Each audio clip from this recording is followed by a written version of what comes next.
Ashutosh, good evening, sir. Good evening, sir. How are you? All well, all well. Huh? So I see that it's a little bit chilly today, isn't it? It's fantastic weather. Yes, sir, fantastic weather. So anyway, good evening, everyone. Thank you so much for joining a very special episode, a startup story. I see Sinju, Kiran, there's Akhil, there's Jagat, there's Chetak. Happy New Year first to everyone. Thank you Happy so New much. Year. Yeah. Yes, Ashutosh, to you too, and thank you for taking time today. And to the audience, a very interesting session from a very good gentleman, Ashutosh. Please look up his profile as well. But he has a cross-border experience. He's a startup investor and mentor. Plus, he's also running two of his startups, which are present with customers across the world. And today, it's going to be about the journey around MVP, right? And product market fit, because these are some very critical elements. Ashutosh, over to you. Let's kickstart. So MVP, customers, product market fit, pivoting. What do you have in store for us today? Yeah. I mean, I thought that it's good to talk about the the journey of the product, right? Both from a B2B and a B2C perspective, right? When we talk about building something, right? A lot of people ask this question that what is the problem you're solving, right? Whether there's a problem to solve or not, right? A bigger question is that even if you have a problem to solve, right, is there a large enough audience to make money, right? And that is the question around like the product market fit, right? And and especially in India, right? I mean, we went through this. I'm sure if you remember the whole Snapdeal thing, when they realized that they had a lot of customers, but they were not making enough revenue, right? And the problem was that it's a huge market. E-commerce is a huge space. There's a lot of things to do, but do you have an enough big enough market, right? Do you have a cut enough that you make a big enough market, right? And we get so lost in the fact that we're talking about like 10,000 customers per day, 50,000 customers per day, but how much of money are we making, right? I mean, if we are spending enough infrastructure for them to accommodate coming into the play, but are we in a place that we are making money and then we're getting around that, Yes, right? absolutely. So that's where the product market fit comes in. We even if you look at the pitch decks and all that, they all talk about like a problem statement and the solution statement, right? But is that solution enough to make revenue, right? And that's where the journey of the product starts, both from B2C and B2B, right? No, and I'm sure you would have also seen that, right? I mean, when you first, I remember last time also you were talking about how you created your products and then you had everything going, but you could not really crack some of the markets. Yeah. But when you found the markets, you pivoted towards a market where customers were there willing to pay. Yes. And that's something that is so very important. Yeah. So, Ashutosh, from your journey and from all the mentoring that you do and the work that you do, in terms of we're talking about a customer and product journey, right? And what were the lessons that you learned in terms of milestones? Where did you understand you were going right? and where you understood you're going not too right, and you better do something very quickly about it. Otherwise, everything is a problem. Right. So two very important lessons. Product market fit is not a one-time thing, right? It's a very evolutionary process, and the best example of this is Instagram, right? If 3 years ago, they changed their design, they did everything right, but they didn't do like a alpha beta test, right? They just went all in and then they changed it, and people hated it. They lost like 30 million accounts on day one, Yeah, right? yeah. So the point is that the product market fit is an evolutionary journey. It evolves as the product evolves. Okay. When we start with MVP, it's a very basic problem, right? So we are starting with trial run. We are just touching the surface that whether this idea works, whether there's like if you're doing B2B, is there a customer who's going to attack to it, or if we are doing B2C, then are we going to get like so many customers, and if they're going to get customers, whether they'll pay for it, right? Yeah. So, but the thing is that the moment you have one customer, B2B or B2C, Hmm. any change, even a single design change, may or may not be well accepted by that customer. Correct. So Correct. that's where the product market fit has to evolve, keeping your existing customers and your future customers in mind. Yeah. That's where it starts to get tricky, right? Hmm. And this is in terms of business, this in terms of the user experience, in terms of the scalability also, right? I mean, if you have added 10,000 customers, doesn't mean that your app or your website starts behaving slowly because Yeah. you've not taken care of that trust. Hmm. Hmm. Hmm. So the evolution has to happen. So the one thing, the first point was that product market fit is an evolutionary process. It's not a one time thing, right? Yeah. Yeah. The second thing is, don't hate to pivot.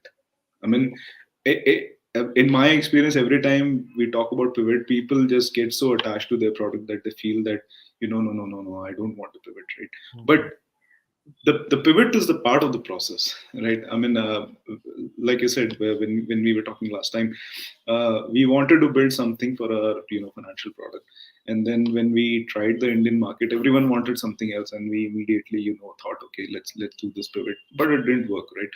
Hmm. Hmm. But it doesn't mean that there's need to be disheartened. You just reanalyze, reevaluate your product, the market that you're targeting, and then you go back, and then we kind of pivoted back to what we were trying to do, and then we attacked a different market, right? So the pivot is not just about the product, it's also about the market, right? So we didn't find success in India. Now for my fintech company, I still don't have a product in India, Hmm. but we are doing very well in Europe and US, right? Correct. It's not like I don't want to come to the Indian market. It's just that we have not find the right niche where Understood. Understood. we can come that, right? So Yeah. so that's something that we have to do on the research part, right? But the thing is that a pivot or a PMF, like product market fit, is not just about one market. If you don't feel that you can attack this market, go to a different market. You might Okay. find success there. Yes, exactly.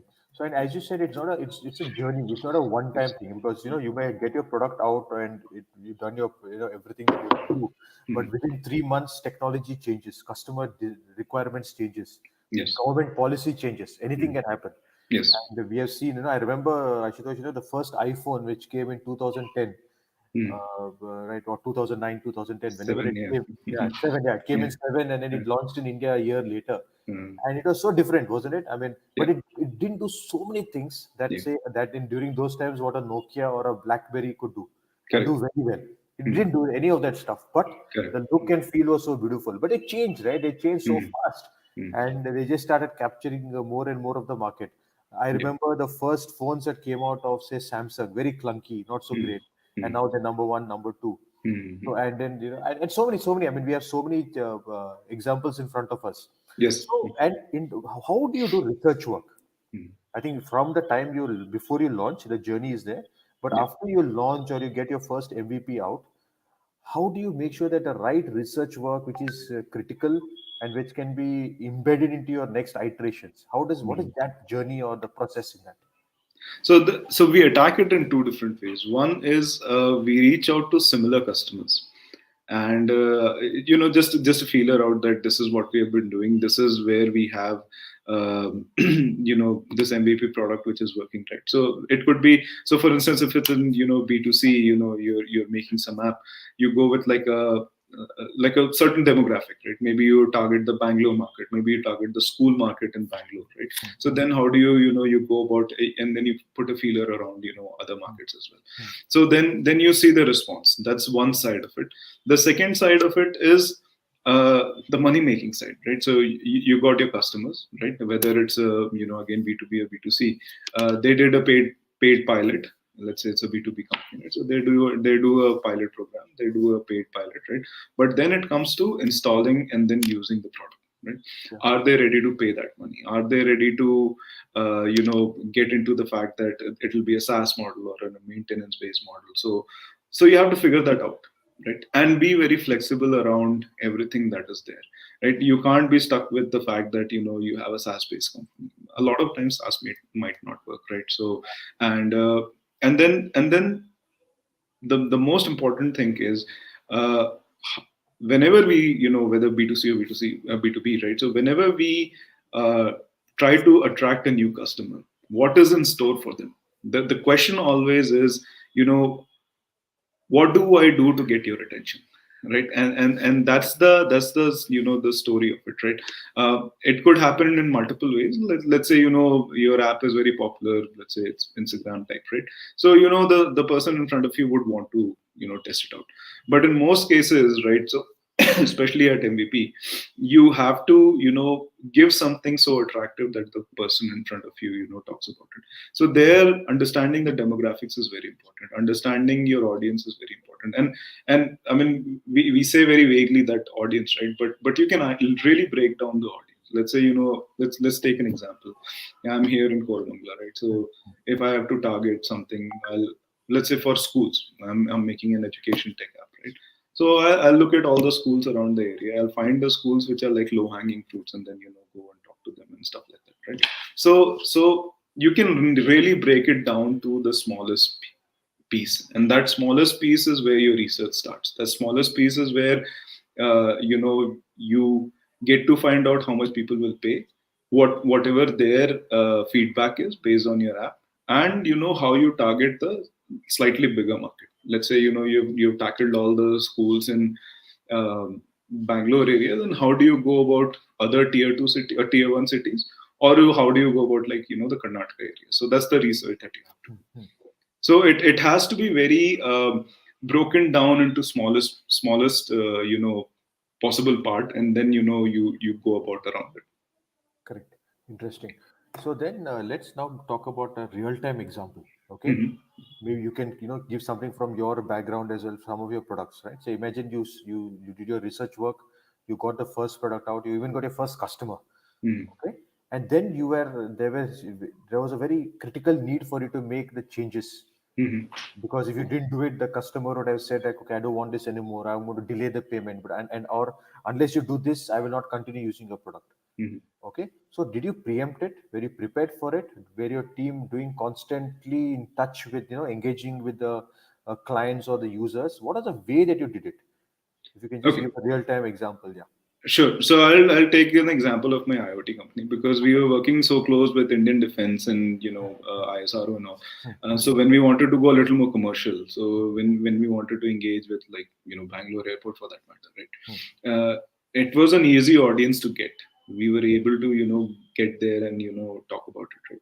But when you're making a product, right, especially and this is like MVP to next stage, right? So this is the maybe we can call it the growth stage, right? So we are at that stage, and we have a generic product, and then they're looking at it, right? But then the questions start to come, like, how do you show reports, like how do you do this, how do you do that, like can your real time reporting can happen. And the most important thing is, in a lot of places now, heavy emphasis is on security. Like, is your product doing the security, right? So when we went to Dubai airport, that was one of the first questions. We don't want to use any cloud platform. Can you do on premise, right? And so we were using technologies which helped us do that, right? In terms of like when you you talk about preempting it, right? So that was the part we were able to preempt because we were using technologies which helped us, go from cloud to, like the local servers very easily. But there were questions around like reporting and others, right? So that's where you engage with the customer. That's where you start telling them that, you start using the product, and meanwhile, can you give me like, the structures of the reports that you're looking at, and this is what we can do and this is what we can show, and then you quickly, evolve, and then you add that into the process. You get the guys to do that, and then you add it, right? So so if maximum possible, don't say no to a customer if it's possible for you to do, and be very realistic in terms of, let's say there is no harm in saying we can't do it right now, but you can say that, but maybe in a week's time or a month's time we can come back and do it, right? Rather than saying not, I can't do it, or rather than saying that yes, I have it, lie about it. Best way to do it is just tell them we don't have it right now, but if you tell us how the structure is, we'll do it. And it has always worked for us. Like in multiple cases we have seen that, we just openly say this is the platform, you can use it, and then we'll add whatever features you need as we go along, and that works. Fantastic. So I think every region, every country, a lot of government regulations, especially when you're talking about IoT, data security, these are things that there will be a lot of policy decisions, etc. That Mhm. is kind of forced upon you. Yes. And if you don't know what you're doing, because I think, for example, let's take something very different, right, Ashutosh? Drone technology. So Mhm. India has got a policy. Yes. EV, we have got some policies that are evolving, Mhm. right? And even on healthcare or AI, you're not supposed to, I mean, data privacy, right? I mean, patients Mhm. and all, you have to be very, very careful with that data. Right. So again, what about how do you stay, like, you may be putting your head down, working very hard, build a Mhm. beautiful product, Mhm. and suddenly there are sudden factors that were not really into your initial thinking process. Mhm. How do you make sure that you are aware of what's going on in your environment, which is very critical? Mhm. At the same time, you can't just be researching on that because you have to build your product as well. Yeah, so there are two answers to it. Again, B2B and B2C Yeah, will yeah, treat it separately, right? yeah. When we are doing B2B, right, it's always best to read about compliance. So I'll again, very very specifically, if you're taking a drone example, right? Let's say you made a drone. It's a working drone. We have done that for Tata Steel, right? So we made one drone and we gave it to them, right? So very specific use case. But when we showcase the same thing in Dubai, it's a different market. It has different policies. We have to be ready, not just in terms of policies, but also in terms of compliances. So they have their own like bodies which will tear and dissect you apart and then see that. So you have to be ready before we approach the customer. We have to be ready. And then it's the same for like if you have like gateway devices, right? Correct, correct. If you are like, we approached Burj Khalifa, and then they gave us list of like 17 compliance that you have to have if you Wow, can do that, right? that's a lot. Yeah, that's a lot, right? And each of those compliance is like 2.5 to 3 lakhs each, right? Yeah, So that's the list, right? But we were aware, right? So but we yeah. knew how to answer those questions, or how do you handle those questions, right? Okay. So if in your field, especially in B2B, know the customer's compliance needs, what we are putting, right? It's not that hard, right? So you can, especially the best example of this is EV and drones, right? So we there, the rules are changing every day. Very recently, I mean, US was little more lax in the rules, and then now they're also tightening up because they've seen some accidents, right? Yeah. So you have to be like ever ready to understand and read those. Mm-hmm. In a B2B B2C scenario, it's slightly different, right? Okay. B2C, I tell everyone that I work with in the B2C sector is always read on data compliance and data integrity. There Okay. is the SOC 2 compliance is there, and then there's like others that are like SOX is there, and others are the SOX, especially for finance, right? Correct, correct. So you have to read all those. Need to know like specifically if you're storing customer data, and then that's where the healthcare comes in, or Yeah. even if like very simple app where you are putting user data and Mm. login, right? You should know about penetration testing, like if you're sending data over web, right? So Mm. you need to get your website penetration tested Mm. done, right? So because you're storing like sensitive data, Mm. it could have somebody's phone number or something else, right? So different needs, but again, it all evolves around data. Most of the B2C will be evolving around like data, if we leave the patent and other things alone, Okay. right? So whatever is around data, you need to know about the compliances and everything. So that's how we go about Fantastic. So see now, okay, coming to B2C. it. All right, customers means you want to address 100,000 customers at a time. It could be in in the fintech, or it could be in your IoT, it could be in a, it could be even a food and beverage product for all right now. So what is the difference between that? Because you have to have a larger target audience, more research work. And let's take India also, right, Ashutosh? Karnataka is different, say, from Tamil Nadu or West Bengal or Delhi. Policies are different, customer preferences are different, needs are different, weather is different, climate is different. So, how do you factor in all these things when you're preparing for larger and larger B2C markets? Yeah, so it goes back to again the most fundamental point where you start with, and I've done this a lot. Actually, we were in a session when we were talking a couple of days back, right, with Station, right? So uh, especially when companies come to India, right? So the first thing we tell them is that find the market you want to start with. You can't go pan India on day one; it will never work out, right? And we can see Swiggy and Ubers of the world, right? So they still have like a very special sector, right? So they have not gone pan India across, right? So they know which areas that will work. So know which area to start with, and everywhere, like every time you are trying to evolve, let's say you go from Bangalore to Pune, right? So know which area in Pune to start with. You can't go like full blown, and then you can't say that it'll work across. And you're absolutely right. I mean, everything factors in, like weather factors in, and the audience factors in. But you again start with the same audience that you started in your first phase, right? So Yeah. every place is like ground zero, and then you start with ground zero. You can't go like all in and expect that you'll be able to get all the benefits. Yes, yes, absolutely, absolutely. So I want to get pick your brains a little bit in a couple of ways. See, there is in our audience also we have people who are into cyber security, Mhm. they're into physical products, etc. Mhm. So how challenging is the regulatory frameworks and environments? See, when you're preparing, you're like if you have to know about, and also patents. So you have regulatory, you have patents, you have your customers. So these are three elements that you have to factor into your preparation, your research work, etc., etc.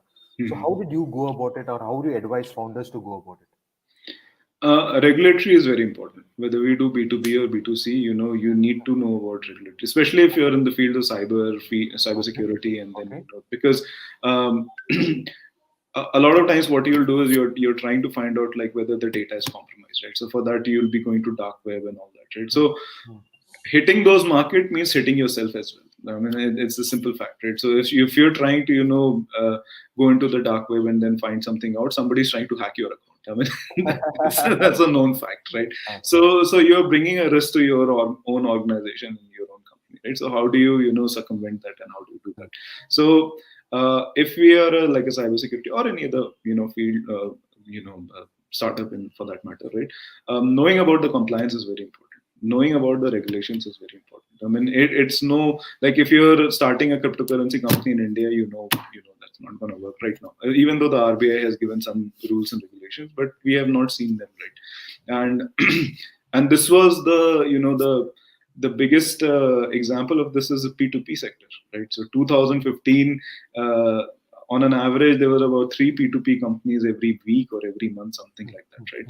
And then but there was no RBI regulation, right? So by the time RBI regulations came, it was so close to the NBFC regulations that a lot of those companies either died down or they opened an NBFC. Correct. Correct. Correct. So starting without a regulation in place is always a very risky proposition, right? And it generally doesn't pan out. It's best to target a different market than to sit in a market where the regulations are not Correct. there. And in terms of patents, get a patent for sure, right? If we apply for a patent for sure, and most importantly, read about patent rules. The first rule of a patent is if let's say I want to file a patent about X. If somebody has talked about X in any which way in a public forum, you can't get a patent. Yeah. So a lot of times, what founders do is that they're talking about their technology, this, that. They're sharing decks, and then when they go for a patent, their deck is public. That data is public. Their own data, but it's public, and then the patent Yeah. is We'll get rejected, into right? problem. Yeah. Yeah. So if you're going for a patent, Hmm. uh, don't talk about that much. keep it as limited as possible, private as possible, and then most importantly, read about all the patenting. Correct. Correct. Because patent in India might not work somewhere else. There are rules. There's this 173 country coalition where you can file for an international patent, which will work for all countries. Right? There's always the US patents, of course. So there's like a lot of different patent rules to read about. Right? It's no harm to invite one patent lawyer and then talk to them about how that whole process works.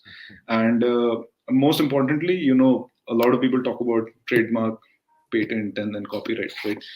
Between the three of them, the most legal standing is a patent, right? So the other two don't have. So best is to always talk to a lawyer about the patent rules, right? Don't try to do it yourself. Don't try to research about it yourself. If you have something you feel, first thing is to do a call up is call a Correct. patent Correct. lawyer, right? Okay. So because you'll understand that there is like a list of things that you have already done which is not good for your Yeah. patent, right? So Correct. that's Correct. the thing, right? It's a very crazy situation, right? I mean, you have to have patents. You can't you have to be very careful about what information you're disclosing to your customer or to your investor, Hmm. because if patent is what IP is what is so critical for you, and anything that goes out into the public, then it can't be filed. So it's a very Yeah, tough situation, isn't it, yeah, Ashutosh? yeah. Good. Good. And I mean, so more importantly is that now everyone is understanding that they should get a patent.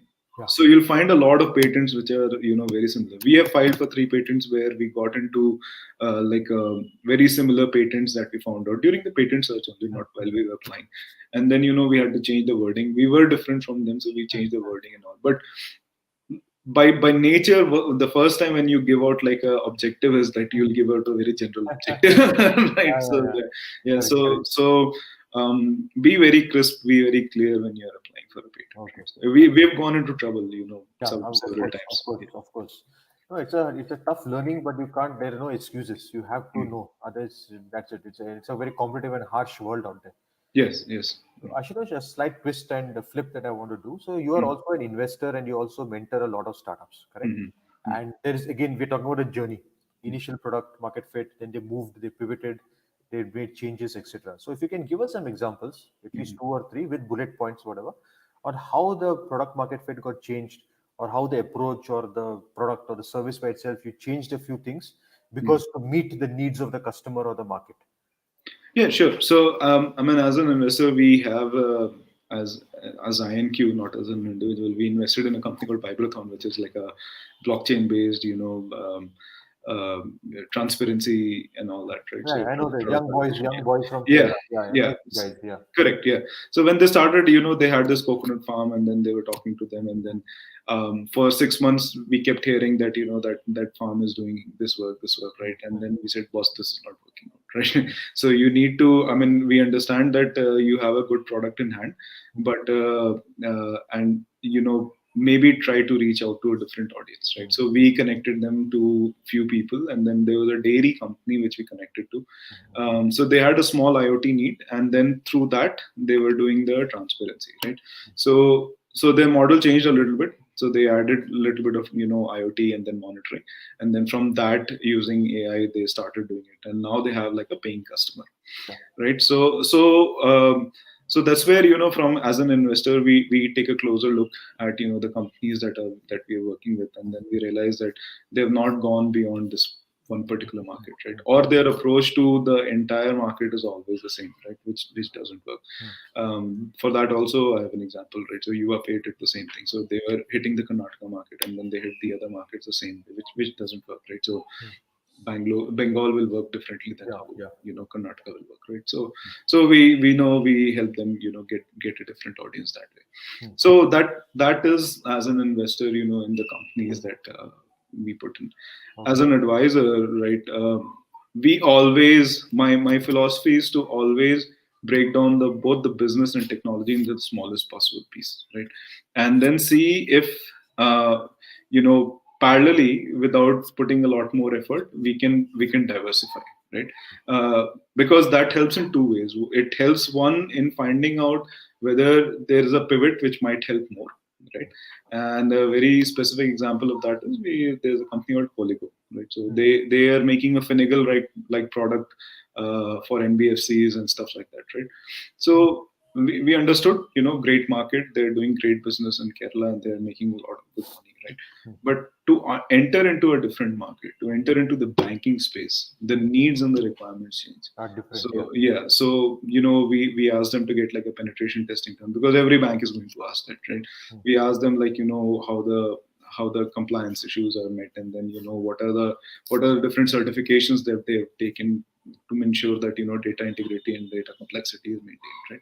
So they got all that, and then we started introducing them to bigger banks, and now they're seeing some business. Correct. So there we had to break down their product. We had to break down their product into pieces, where we said that, okay, boss, these are the things that you need to get certified on. Then once you have done the certification, then you move on to the next step. So you do both ways, right? So you break down the product, or you see how they're approaching the market. Got it. And Ashutosh, now I would like you have given me now examples within your portfolio of INQ and everything. I also know that INQ does a little bit of work with Australian companies, and many of them are trying to also understand how things can be utilized by them to come into India. All right. So just imagine that if you were doing like from the INQ perspective, whatever, what kind of research work would you be doing? How would you go about, say, doing research work for a technology company, let's say an AR/VR company, which could be working in healthcare or education sector, etc., right? So if you can just run through, like top of the mind, these are the 5, 6 steps or ways that you would, ideally work towards to make your ideal product market fit. Yeah, sure. So I'll actually give two examples. So US companies that I got in India a couple of years back, and then one Australian company as well, right? So one company had a product, B2C company, but they had like a physical product, and so uh, it's using your mobile phones to measure your ECGs, right? And they were trying to enter the Indian market, and then obviously they had talked to the Indian government in terms of the medical certifications and all that, right? But the question was, the price point was close to about 10,000 rupees, which is very acceptable in US because it's about $100, so it's not that big of a deal, right?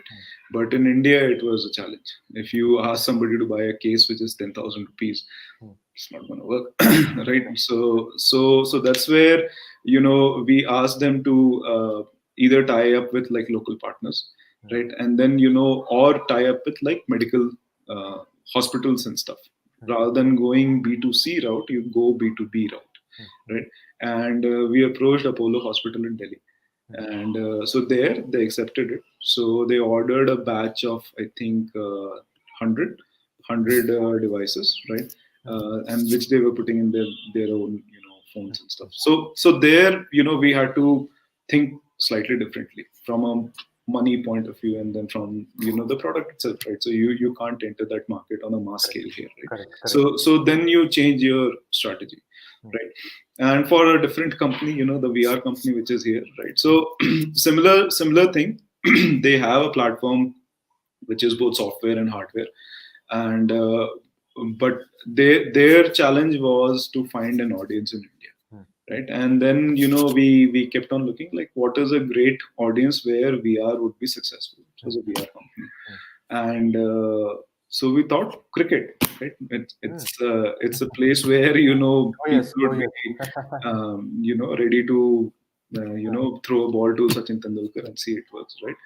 And it was success, right? So we found some success, and then right now what we are doing is it's in the works, right? So we thought, what's the next thing that we can do? And then it's like a virtual KBC, right? So you are sitting in front of Amitabh Bachchan, and then you're doing a KBC. So I thought that we thought that would be more successful as well, and that's something that Sony has taken up, and then they're talking about it. So you do your research in terms of like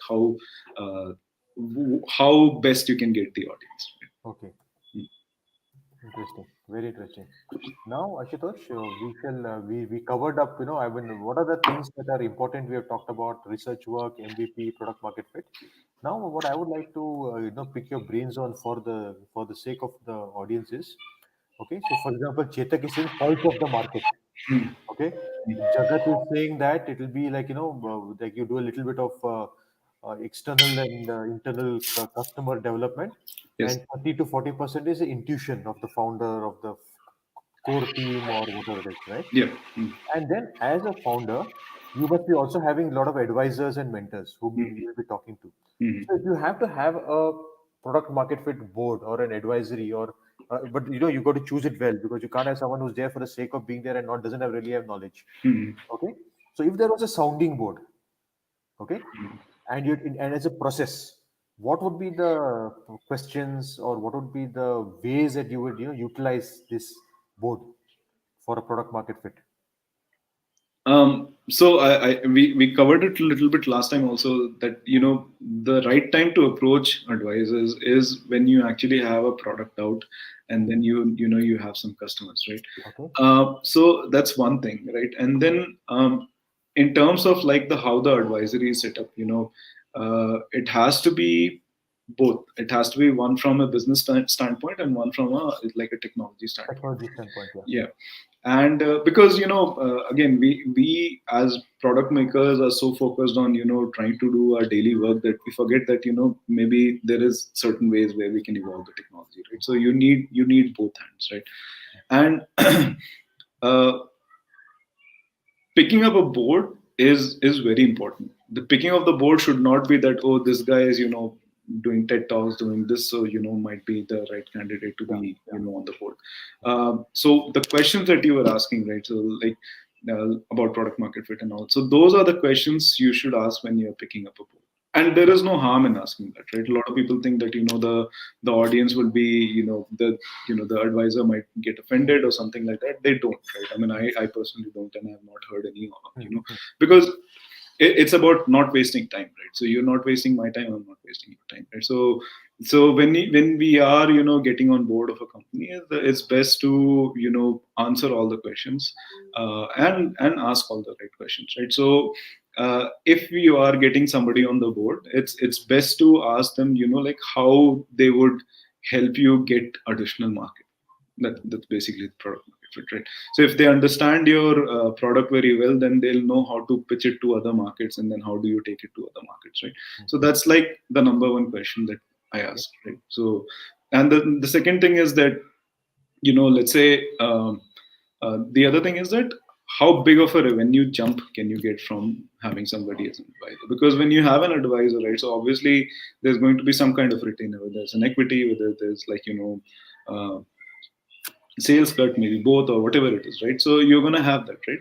So what is the jump that you're going to get? And it's a very normal question to ask. I mean, don't be afraid to ask these questions, like how are you going to help me get additional clients in the next 6 months, and what kind of revenue are we looking at when we get this, right? So these two questions are important when you are getting, and it's the same for the technology advisor as well. So you have to ask them, like, if we get you on board, like how do I see my technology to evolve, whether we get to a multi-tenant, or whether we get to more scalability, whether we'd be able to handle 100,000 customers or something like that. So the questions more or less remain the same, but the question should be around money and customers, right? Like how it should be around numbers, to be honest. Okay, got it. So, and no, Ashutosh, the part of the journey is okay. You've got your product market fit, your initial customers are there, and then scalability, right? Mm. Scalability, more profit, newer markets. This is the kind of that's the input that you want to give to the audience out here as well. That it's a journey, because you always have been emphasizing on that. Yes. And you want to go to thousands of customers, newer geographies, newer markets, different countries. Mm. So are there any simple templates or resources that you would kind of recommend for people to understand, some things that you might have written about or shared in the past as well, and something that you want to talk about, please? Yeah, so there are a couple of. I'll just post the links here. So there Yeah. is Josh Holloway, and he has this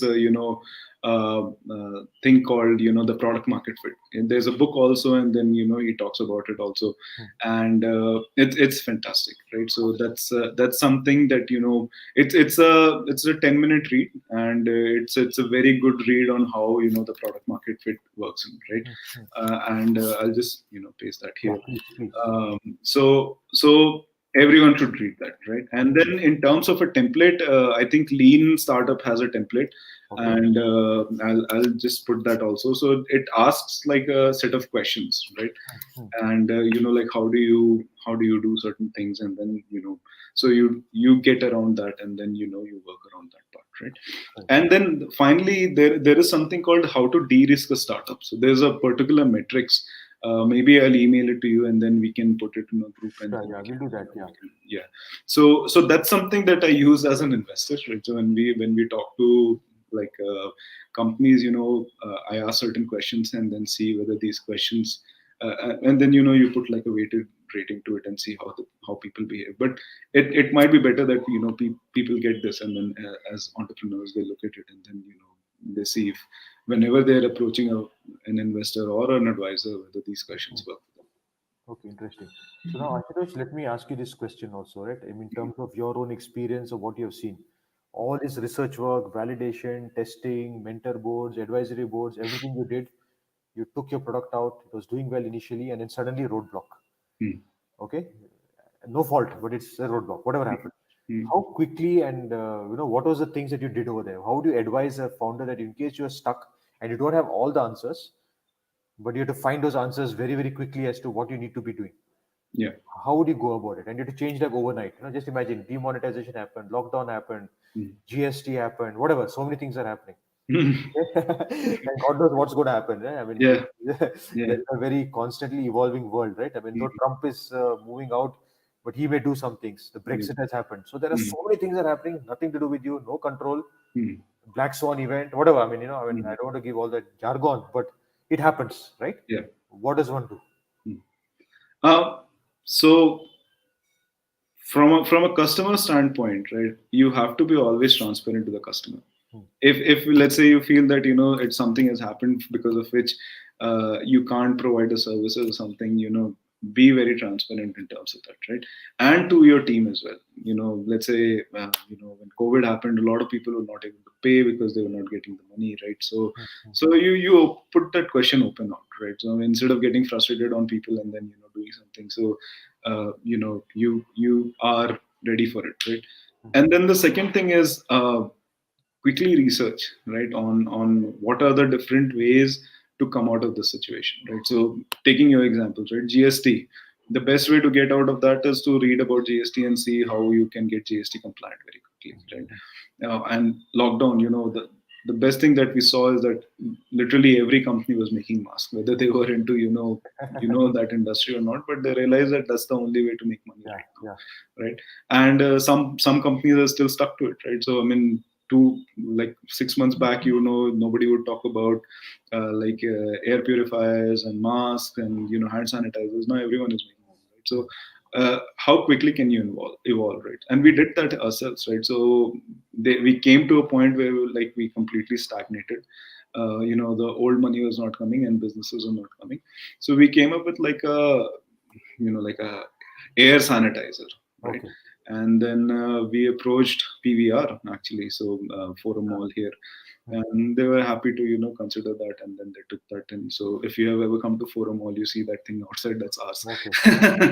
Right? Interesting. So basically we evolved, right? So we told, it wasn't like we were not in a position to pay our people, but we told them that the situation is this, Hmm. right? Hmm. Hmm. And we told the same thing to, I mean, at the same time, we were doing a project with ISRO where we had to purchase like a huge amount, like stuff, Hmm. products worth huge amount.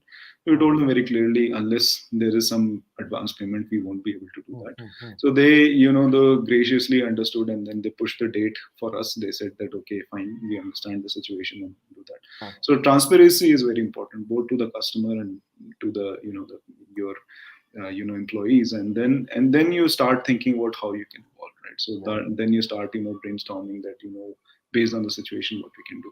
So unfortunately my startup has gone through all three: demonetization, GST, and Yeah. COVID, right? So True. so yeah, but we evolved in all three cases, Yeah. and kept everyone informed. No, no, see, I mean, let's face it, Ashutosh, a lot of the, very booming industries, whether it was travel, co-working, hospitality, the food business, restaurants, pubs, Mm. right?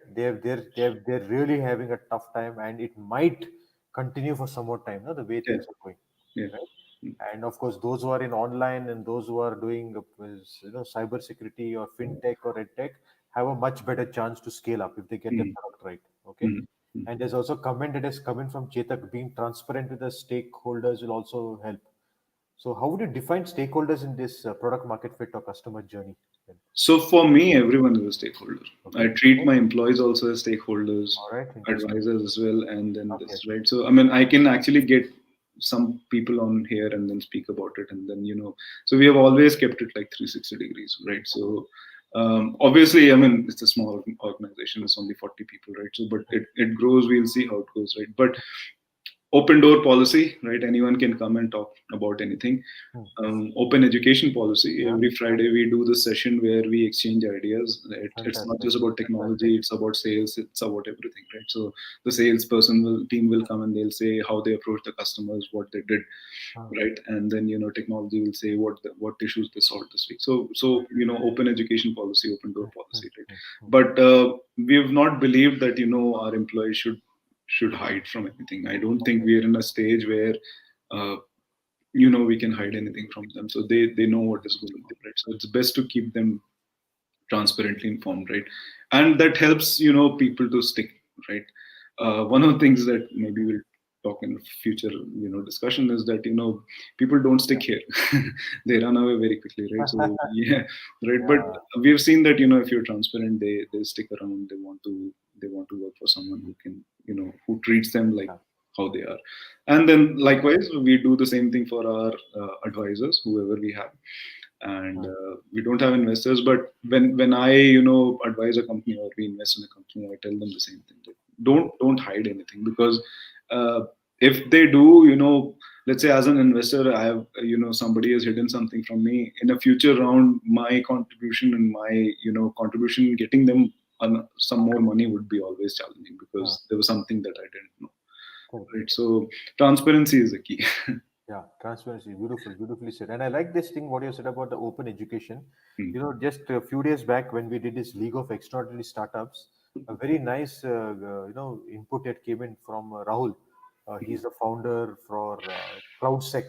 So okay. what he was saying was that every, as you said, that every even, every few evenings, once in a while, irrespective of who you are, you could be a founder, CTO, you could be whoever, you have to, give a small talk, even if it's for five Mm, minutes on what did you do mm, individually. mm, So, it could be on a product, it could be on sales, it could be on this, something different that you worked on. mm. So that everyone, actually contributes and everyone is thinking about the company and product and customers and solving a problem, etc. So that open education makes a big difference. Very, Yeah, very big difference. Yeah, you yeah, learn all the time, right? You learn from your seniors, your juniors, your peers. I think that's very beautiful. That's a great takeaway, Ashutosh. Awesome, yeah. awesome. Okay. Now I would like to, like we have covered quite a bit, but one is always greedy to pick your brains to ask for more questions. Anytime, anytime. So see, you went to Dubai. You went to, Mm. I mean, you of course you have your US experience. Eh? What was the difference in the approach or some learnings maybe, say from the Silicon Valley or no? I know you have a lot of you've been an investor. You have worked with a lot of the top-notch, IPO scale kind of founders out there whom you know personally as well. Mm. So what is the difference in their thinking and the way they moved? The speed with which they moved. So Brian, Airbnb, right? Brian Chesky, CEO of Airbnb, Hmm, right? hmm. And Jamie Dimon. I'll give two examples because Yeah. Jamie is CEO of JP Morgan, right? Hmm, So somebody had asked him this question hmm, during one of the town halls, is that hmm, because you're so busy, how do you manage your life, hmm, right? And I'll never forget that, because what he said has always stuck with me. So he said that he keeps a piece of paper every morning, hmm, folds it into four, hmm, and then writes family, health, work, hmm, and duties, hmm, right? hmm. And then puts 3 points across each, and then make sure by the end of the day he crosses all of them. Okay. It was such an eye opener. I was very young back then, right? So just to have that, and I still follow that, right?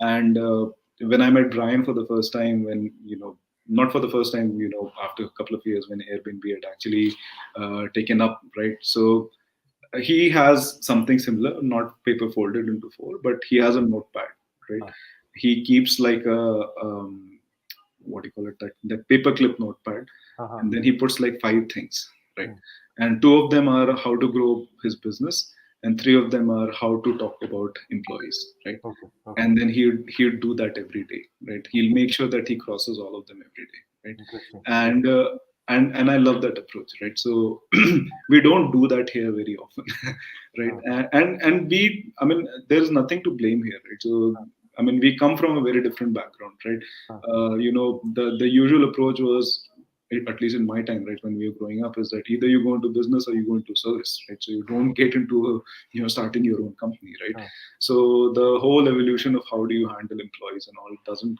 come that way, right? It's getting better, right? And that's where we talked about last time also, that having a community where we talk about all these things, right? So how do we get these things is uh, important. So that's a very that's a very important thing, right? So, having daily goals is very important. People talk about, like, yesterday only a lot of people asked me, what are your New Year's resolution? I said, I can tell you my tomorrow's resolution. I can't tell you any other, resolution more than that, right? So Interesting. it's great to have, like, like 3 months, 6 months goals, but, you should have a daily goal, right? Okay. You should meet what you need Yeah. daily. And actually, this is what you're saying is pen to paper. Okay, this is Yeah, not putting it out. Yeah, pen to paper, right? I mean, it has to be in front of you. It has to be yes. written down and whatever. Yes. Crazy, And crazy. not just written down, it has to be crossed by the evening. Yeah, No yeah. point writing if you can't cross it.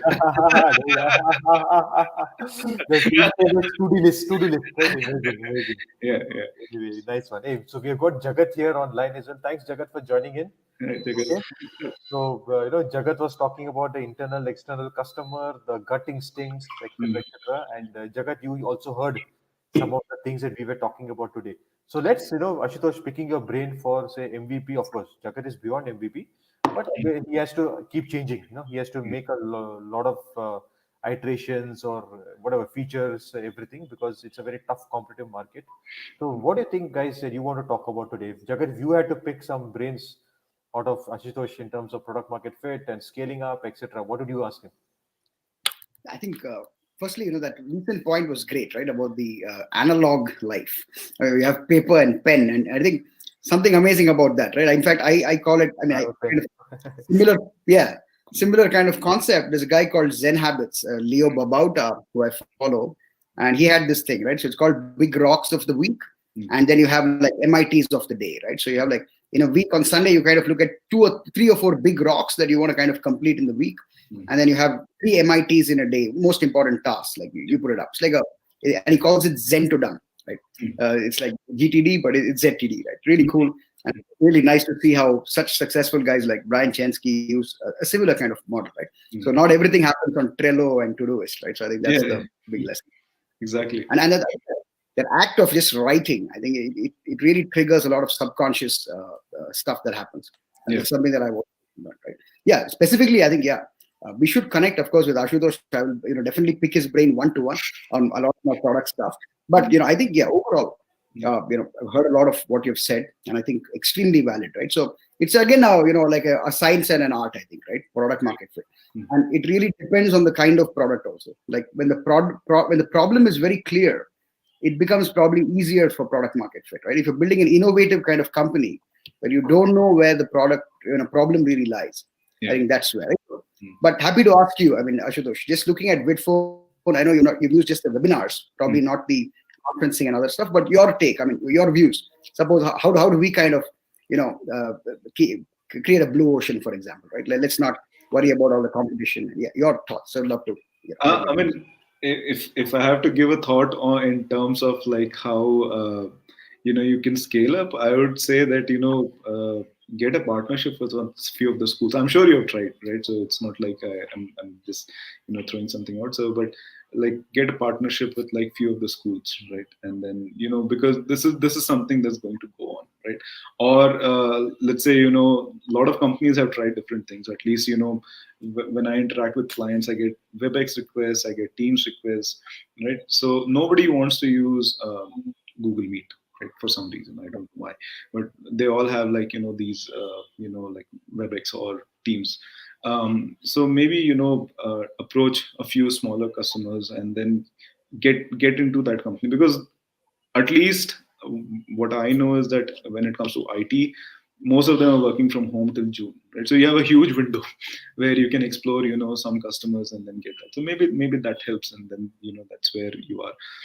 And in terms of the product itself, it's very smooth. It has all the features that it should get, which should get you going in the next, for the next 1 year or so. So I think the only thing I can give ideas around is this, uh, scaling up your product in terms of customers.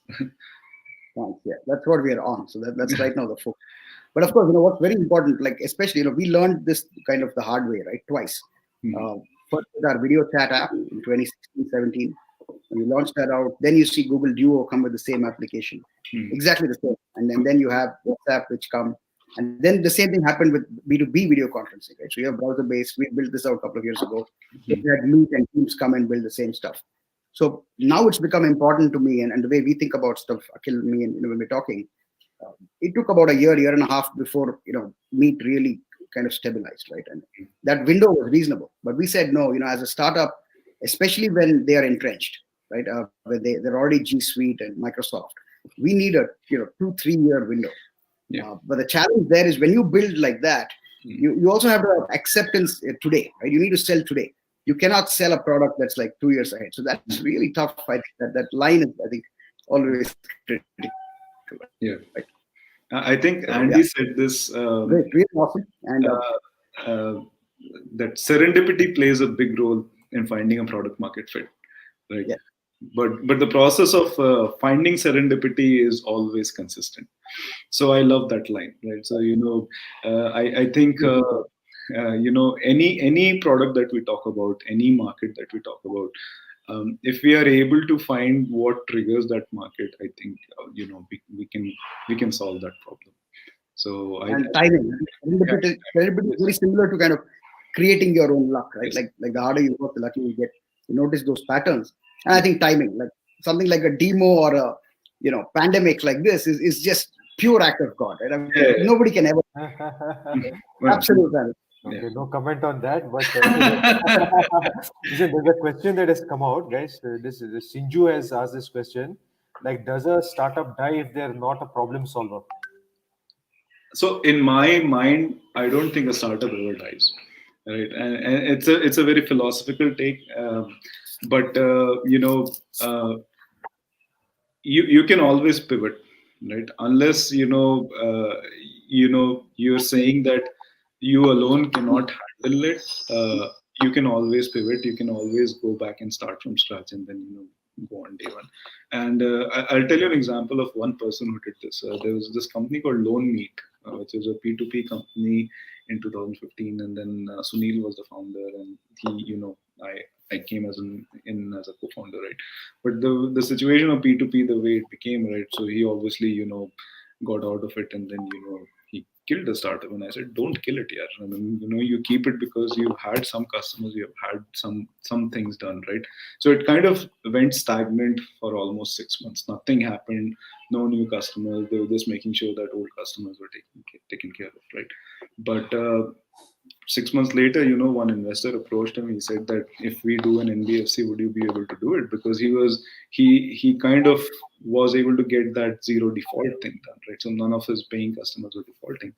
So he said, sure. And then, he's back on track. He changed the name of the company, of course, but, he's back on track, right? So unless, you're saying that you're absolutely, no way single-handedly you can carry it, I don't think a startup can die, right? So I mean that's just my like a very personal approach to it. I tell that to people that it feels very disheartening 99.99% of the time, but don't give up, right? So it doesn't die. It will definitely survive.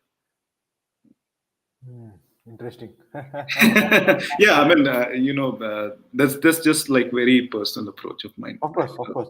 Yeah. So, as a moderator and all, I don't have any opinions, Ashutosh, as you know. So I just say, interesting, and I leave it at that. Yeah, so, I mean, when I spoke to Scott, right? So Scott Hanselman, he works at C Sharp, like he's a C Sharp developer, and then he had like 5 startups. Four failed startups, and then the 5th one was the one which took off, right? but then when we met, and then we're talking about it, I said, did you really fail 4 times? If you started a fifth company, how many inputs that you got from the first four? And he said, yeah, I mean, if I am at this fifth startup, it's because of the the learnings of the first four, right? Yeah. So the startup doesn't Hmm. die. Yeah, the It's, startup doesn't die. Yeah, absolutely. And it's a founder, the team that matters. mm, And of course, very responsible, very ethical. So you failed not because you did not try hard enough or you were stupid, but because circumstances were such. I think that's also a very, very important thing, right? I mean, if you see, Ashutosh and Chetak, a lot, and for everyone else listening in Jagat as well, many of the top companies now, they hire founders who have kind of, yes, lost out or whatever it is, but are good people who are very genuine and yes, they have the right approach, right attitude, and they're giving them a second chance. mm, And many successful entrepreneur journeys have been that way. So yeah, I think it's still good, yeah. I mean, as again, the ethical part of it is important. You've got to be known as a clean person and a mm, hardworking, whatever it is, mm, right? Hey, right, awesome. It's on the dot 6 o'clock, by the way, guys. So Jagat and Ashutosh, I mean, very interesting conversation. mm, And also the resource share that is going on. We have got Venkat who's also shared something. I think yeah, Jagat, I put in on the WhatsApp groups. I've been talking about Zen habits and all that. I shared that out. mm, And if there are any other resources, and Ashutosh always read books that you read, right, and Jagat from your side as well, right? I mean, how do you really? I mean, like, what is the research work that you do? Because without that, you're dead meat, right? I mean, so how else? I mean, despite all the sweat and tension that you have, all the pressures you have from whoever, mm, how do you stay grounded? How do you manage the situation? And this is just like insights, and maybe you're not doing it as well as you want to do it. But if you were in an ideal world, right, where there is 48 hours in a day, still less. so how, yeah, still less, still less. But how does one go about it? Um, so I think about 10 years ago, I reached a point where I was like, it doesn't matter whether I succeed or fail. I'm just going to approach this, right? Ah, And I've kept that, right? So a lot of times, we make a lot of money, and then we want to celebrate. The whole team goes to celebrate, but I'm there the next day. It's not like I'm a like a party pooper. It's not like that. It's just that for me, it has stopped mattering whether it's a success or a failure, because it just hits you so hard in the head, both of them, right? The yeah, success can take you to a cloud nine, and then a failure can take you to a deep hell, right? But both of it is not healthy. Right, so that detachment, it took me a long time to process, but that detachment helped me a lot, right? And as a solo founder, uh, if you don't have that balance, it becomes very hard, right? Because even if you have, like, let's say, you're meeting customers, right? It's just that the nicety of the customer or whatever it is, they'll never say no. They'll say, okay, let's talk in few months, and then we'll see, right? So then that gives you hope that maybe you're doing something right, and maybe then some everything is working fine, right? um, but that generally doesn't happen, right? So that's why I always keep a very balanced approach. I don't get overboard when I'm succeeding, or like very sad when I'm failing. I think we lost Vijetha. Ah, I there think, you are. yeah, yeah. Something happened. I don't know what happened, and we kind of I just relogged out and logged back in. Okay, okay. Yeah, yeah. Yeah, so I was just saying that I neither success nor failure. I Uh, just keep myself very balanced. yes, yes, yes. So that helps. And Absolutely. and then I get hit on this every day because people will say, um, people will say that how are you handling yourself in COVID? I'm like, every day that's the same thing, except logging out from office, you're logging in from home, but Correct, you're still correct, doing the correct. same thing, right? So it's not changing Yes. anything. So And there's a nice comment from Venkat also. He's saying that startups brings a personal transformation to founders to be yes, better and to be better contributors, etc. Yeah, yeah. yeah, yeah, Absolutely, absolutely. And Jagat's back, so yeah. and I think see again one more question for both you guys, right? I mean, your input or insight, whatever you want to say. See, who are the other like we talked about innovation clusters. We talk about making a transformation. Silicon Valley is there, Austin is there, Israel is there, Singapore is there, and Dubai is doing what it does. And Bangalore is not too bad, but we should not be complacent. And it's not about Bangalore. right? Mhm. It's about building the bridges. So between Bangalore and Australia, also, there's Kerala Startup Mission, there is Thai Bangalore, there is the NASCOM Center of Excellence. Then you have whatever, so many. I mean, Jagat is part of the NASCOM as well, 10,000 startups. Ashutosh, you Mhm. are mentoring so many colleges which have incubators, accelerators. Mhm. What can be? I mean, slightly off topic. I know it's all about product market fit and customer journey today, but if you're talking about research work, and I'm coming to you, Ashutosh, because you told Jagat, right? Talk to all the students, sharp students. There's a lot of edtech revolutions that are happening because video will play such a crucial role. So, Mhm. what do you think as an ecosystem, as collaborators, as community people, as founders? What else can we do, to build, to make this muscle of innovation stronger? um, Connect with as many people as possible and have events like this Hmm? on a larger scale, right? I mean, not and Understood. not just for So, when you say, uh, sorry, I mean not just for only the founders. It has to be yeah, for the to be founders, which is like people in college, right? okay, Um, okay, and I say this to all of them, right? So I mean, we went to NIT, Rourkela, and all that, right? So they have like an entrepreneur cell and all that, and then they were talking about it, and I said, what do you have to lose? It's not like you are, uh, you know, you're not working and then you have to maintain salary and stuff like that, right?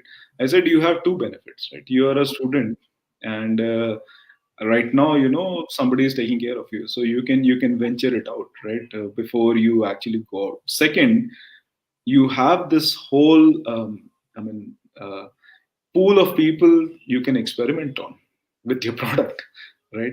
Whether it's your friends, okay, whether it's your faculty, right? So you have this group, right, which you can leverage. So what are you afraid of, right? okay, and okay. and All right, and interesting.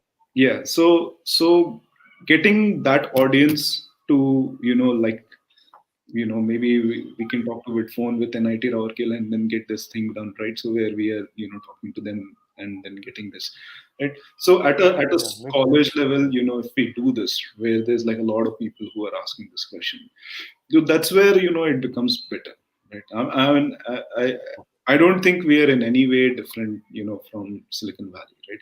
It's just that we have a different mindset, which is fine, right? I mean, it just changes, right? So but it's not like we are not getting independent. The founders who are in their 25 and 26 years of age, I see them. They don't shy away from calling you or making that cold call, right? So people are changing. The world in India is as well changing, right?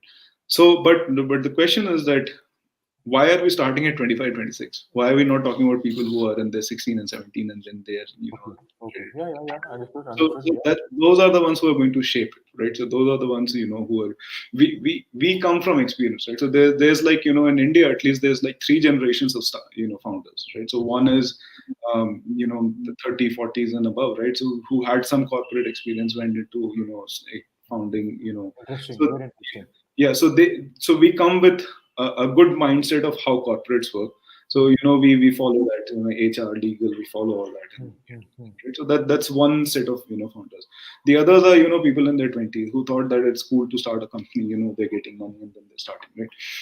So they have different challenges than us, right? So we have a different set of challenges, right? So in terms of growth and in terms of like finding people, we have that, right? They have a different set of challenges. They don't understand how do you scale up because they've never seen that. Just out of college, they came out, they've never understood like how to scale up, right? Yeah, yeah. For them, the world starts at AWS and ends at AWS, right? But Hmm, hmm, that's not the true story. hmm, hmm, So that's one, right? But the third generation, which is the most important, right? The hmm. ones which are in college, which are like innovating. And if you go to these colleges, we have been to some of these colleges together, and you've seen like some fantastic products. Oh yeah, brilliant guys, man. Yeah, Amazing but folks. I've been in touch with all of them, and none of them are pursuing Yeah. that, right? So that's Because the challenge. That's the yeah, challenge. yeah. Yeah. So the real innovation that is happening, which is boundless innovation, is Okay. what I say, right? Okay. Fearless innovation, right? Understood. So Understood. both the 20s and the 30s have some fear because they Hmm. have to make money, Understood. they have to do Understood. this, right? So But the Ashutosh, let's fearless take it. revolution is I the got it. Yeah, I got it. So fearless innovation, right? They're very different, the youngsters. yeah, And and we saw that, right? So yeah, we we saw saw the that. Yeah, products yeah, which we were saw like that. very Yeah. fearless, right? So Yeah. that fearless revolution will happen in that age group, right? So Okay, so that I'm picking from your pointers. Okay, number one, you said events like these, sessions like these on a larger scale. Okay, we are doing this virtually. Hmm. There has to be okay. We have shared it out, we have marketed it, we have put it out in so LinkedIn, WhatsApp groups, whatever. But there's a lot of other things happening, and maybe today is a chill out Saturday evening, whatever. We don't know, but Hmm. obviously, thanks to Jagat and Vidphone, Hmm. it's also there on Facebook Live, it's on YouTube Live. We are sharing the resources on our WhatsApp groups. We are putting all the links also there. So okay, we're sharing it. Hmm. Jagat, I think this is a learning, and look, if you're okay, Ashutosh, I would also love to help you out with this Rourkela and other places. Yeah, sure, Okay. absolutely. Yeah. I mean, let's do some sessions for them. And not just sessions and talking down to them. I want to be a little bit careful about this, Ashutosh. Hmm. No way should we, because they are much more savvier than we can imagine, boss. Yeah. Okay? They should also be inspired to do something with this. Okay. Hmm. The other offer that I'm also giving is like, if someone wants to do a voluntary kind of internship kind of slash whatever they want with me Hmm. at TIE Bangalore, Hmm. and they want to work at their convenience. Okay. Some of them Hmm. come together, they want to talk to founders. Because one thing that we are doing this League of Extraordinary Startups also. You're Hmm. aware of it. We're doing Yes. Startup Sunday. Yes. Plus at TIE, we're doing so many other things. And I think Jagat, it's time to up the game. Hmm. Like how do we get more investors involved? How do we get more academy involved? We have failed Hmm. in that. Okay, Hmm. let Ashutosh say it bluntly, we have failed to bring those kind of communities, angel investors like you into the picture. Hmm. Let's think about it. I think you have suddenly we have a lot of new ideas. Okay, a lot of new things to be done.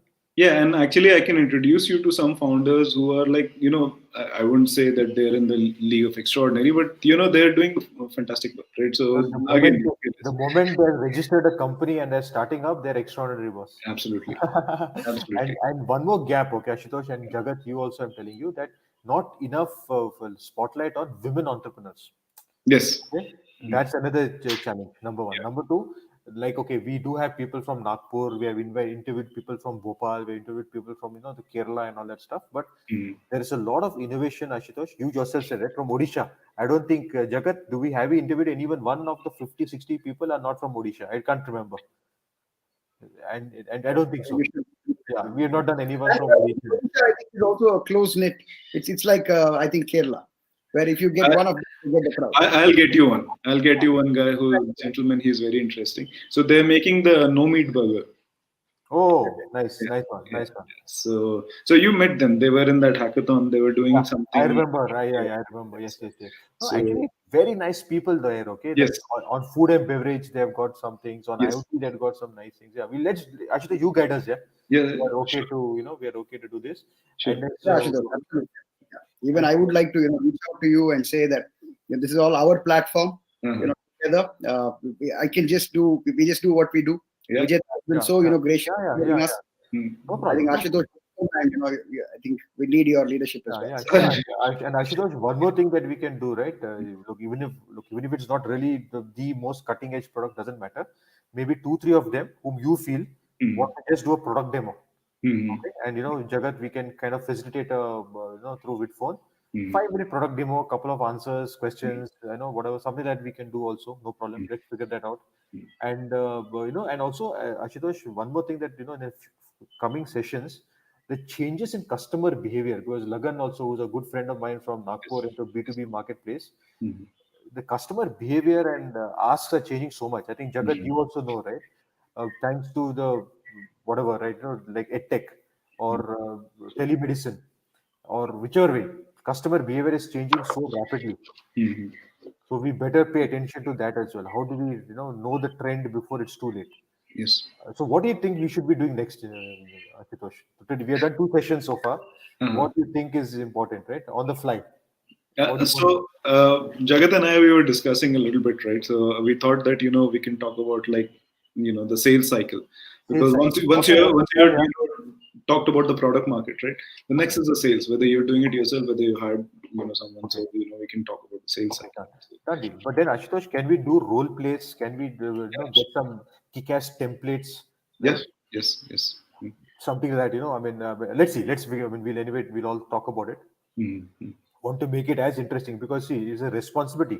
If Mm-hmm. we want it to be done to a larger audience, we have to figure out how to attract them, Mm-hmm. right? I mean, it's like Research. the the matinee blockbuster research. Exactly. Research. Huh? So Amazon Prime, Netflix, then you have theaters, then you have Kapil Sharma show, and then you have whatever, man. I don't know. I don't watch any of. I don't watch Amazon Prime or Netflix, whatever. But I know that there's a lot of competition on OTT. There's competition on whatever, so much. So we have to figure out how to attract this audience. Maybe we have to get some student ambassadors, campus ambassadors to make students come in. Then Yes. and Ashutosh, I think one more thing, and this is for you also, Jagat. People don't just want to be an audience. Mm. They want to participate. Mhm. They want to be immersed into it. They Mm. want their voice, their face to be heard. Mm. So how do we do that? How do we tweak our sessions on that? Mm. Okay, I mean, I'm now on their side. Okay, I remember I'm the community moderator ecosystem person. So this is a challenge that I'm giving you to, and you and Jagat. How are you going to make it more interesting? Okay. Okay, not that this is not interesting, Mm. but I'm giving that challenge that you said, right? We have to have a larger audience. We Mm. got to involve the students. We got to involve youngsters. We got to involve more uh, uh, more stakeholders. So I think in terms of representation here, we have got the founders here, but we don't have beyond founders. Yes. Correct? So we got to figure that out. I mean, of course, you wear a cap of an investor. There are accelerators. INQ Innovation team is here, but can we expand this universe? Mm. Okay, so let's brainstorm. I think it's a good problem to have, and Yeah. it's a sales cycle also, right? Mm. Yeah, exactly. So in a way, we're doing research for the sales cycle. Yeah, absolutely. Yeah. What a sales cycle, and then Jagat Yeah, wants more customers for Bitcoin. Yeah. I mean, Jagat wants more founders and more business owners to adopt Bitphone. Yeah. At Type Bangalore, I'm looking for more partners. I'm looking for more startups. I'm looking for more whatever stakeholders and members, etc., to benefit from all these programs. Correct. So we have got our own silos of interest. Yes. Correct. Yes. Yes. So Absolutely. let's work on this together. So 6:15, time for me to shut up. So Ashutosh, Yeah. you and Jagat, any closing remarks, anything that you would like to share with the audience? Please go ahead. Ashutosh, please, yeah. Oh, yeah. I mean, see, I think just first sticking to the topic, right? So, in terms of like the product market fit, right? Like I said in the beginning, evolutionary process. If there's one takeaway you can take from this is, it's an evolutionary process. Don't get complacent that you have a product market fit. That doesn't stick. It sticks only till the time you get popular, right? And then you have a different set of problems. Right? Second is don't be scared to get pivot, right?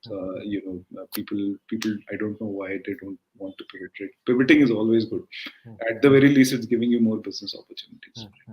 So that from the session point of view, but from this the startup story point of view, right? So I think the message that we want to convey is that at each session, at least from our role playing, Vijetha and me talking, and then Jagat also pitching in, right? So the whole point is that we want to bring our own experiences, and then whatever we have encountered in terms of helping people in understanding what are the things. Obviously all of this is available. Sam Altman has a book and everyone else has a book, right?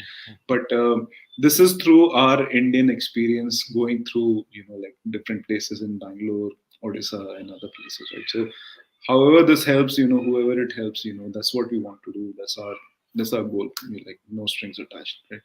So and open channel in this session also. Whoever wants to ask a question, reach out to me. I'm more than happy to answer any question related to anything.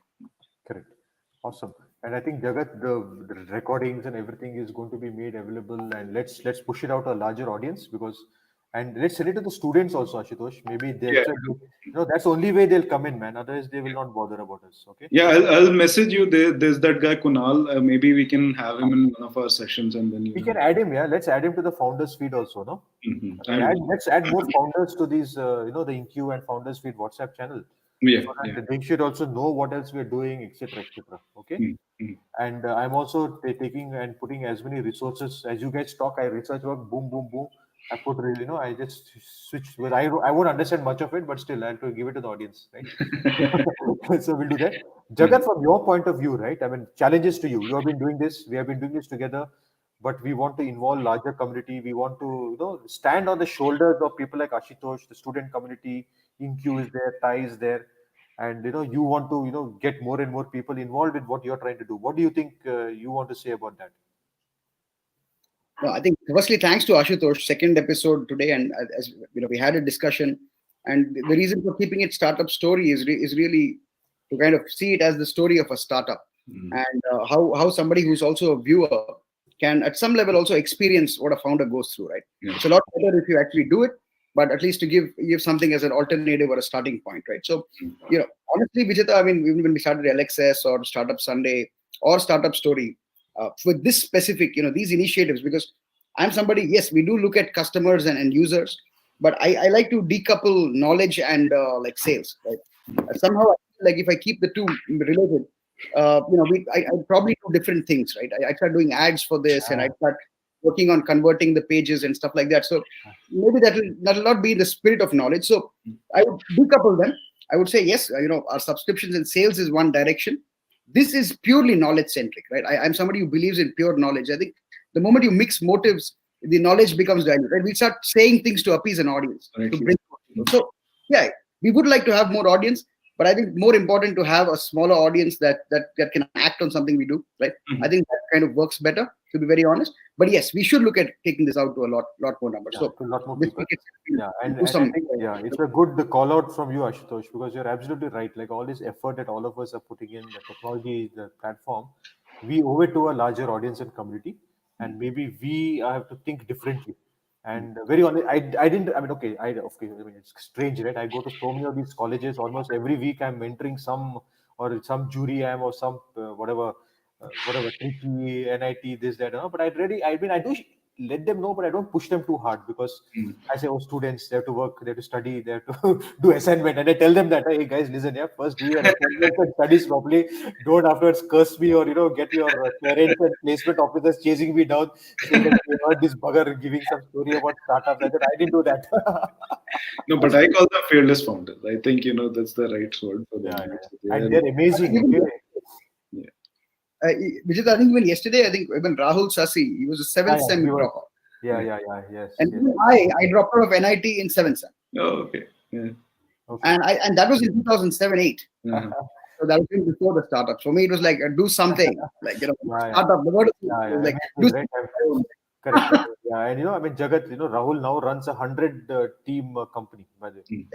Yeah, and he was sitting in Goa and working from Goa. So I mean, I don't know if I like him much, but anyway, that's a different story. And even yesterday, right, Ashutosh and Jagat, the gentleman that you spoke yesterday, Ishu from Truck Suvidha, almost for 55, 60 member team, and he does a lot of and that Jagat, we got to talk to him as well, Ashu, because sorry, Ashutosh, because what he does is he he mentors and he has built a lot of from the same college that he passed out, like he's helping them to set up things and guide the youngsters and guide the professors also, like how can they inculcate this startup entrepreneurship learnings and insights or whatever it is. So very different, and I think we can do more, man. Somehow I'm inspired to do more. I know it's 6:22, so I better shut up, but I get so excited, right, over all these things.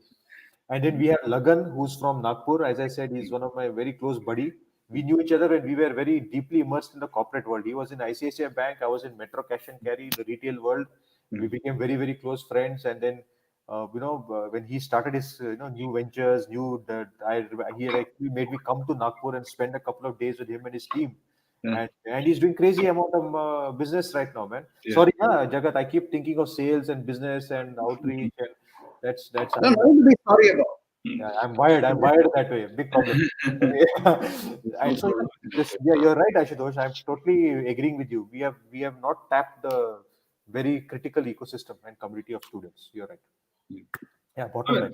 Yeah, we have talked to them at different occasions, right? But if we have two objectives, right? So if we talk about employment boom or whatever, right, through startups, and if we want to talk about like more genuine products coming out of India and not like US clones and stuff, right? So we have to give them that space where they feel that this works. Awesome, super awesome. And also, I want to thank Venkat for giving a lot of input. And he's, I usually I don't read the question before I read it out. I usually just read it out. But this I don't know why he's written some comment here that how do you maintain your energy levels round the clock? No, He wants to learn from you. It's a genuine question. I don't know that. So I don't know that answer. I don't really know. No, but it's about finding the energy. Yeah, you got to find your passion. You got to find that that what you really want to give. and I think that's all that matters. But Ashu, I miss the physical meetings. I miss that the networking sessions and all that we used to do. Yeah. So, but but I guess that's another day, another time. So we'll figure Well, if that you're out. in this area, Koramangala area, do give me a buzz. No, no, Always we'll welcome. find a way. We'll find a way to catch up, Sarji. We'll do that. We'll Yeah. do that. Okay. So with that, I just want to once again thank you, Ashutosh. It has been a wonderful learning. So for the audience, the next session that Jagat and Ashutosh will anyway work together and collaborate and put it out, it will be around the sales cycle. Yeah. For those who are watching us and those who are part of whatever LinkedIn or WhatsApp, everything, there might be some certain specific topics or inputs that you want us to work on as we prepare the 1 hour session. So please let us know. You can directly or on the group or to Jagat or Ashutosh or to me, whatever you want to do. Yeah. Okay. And thank you for that. And Jagat, much appreciation always Yes. for Much doing this for us and helping us out. And to let people also know, Startup Sunday is coming up tomorrow, 5 o'clock, 5 to 6 p.m. is Startup Sunday, which is the informal boardroom. We have two very interesting startups, Ashutosh. One is Ved. He's from Camphy Vision, again, NASCOM Center of Excellence Incubated Startup. Good friend, great guy. So he's coming on and talking about his AR/VR organization, company, and growth. And then we also have Rohit Sardana, another very, very dear friend of Yes. mine. Yes. Yeah, Incubate. You know him, of course. You know Yes. Rohit. And and look, yeah, we were part of hackathons and other things that they keep doing. So Yeah. again, a fantastic guy. He has been introducing, like you are doing, Ashutosh. He's introducing a lot of amazing startups to us. In fact, Rahul from CloudSec and Ishu from Truck Suvidha and a couple of others also, Rohit Mahajan and all. He has, yeah. He's introduced us, and we have been doing this League of Extraordinary Startups. So the community is growing, but now the students, we got to Yes. crack the students. Okay, we'll do that. And Odisha, we have to get people. I'll get you also. Yeah. We'll do Odisha. We'll do Odisha. Yes, we'll do that, boss. Okay. Odisha, Kerala, we'll cover all.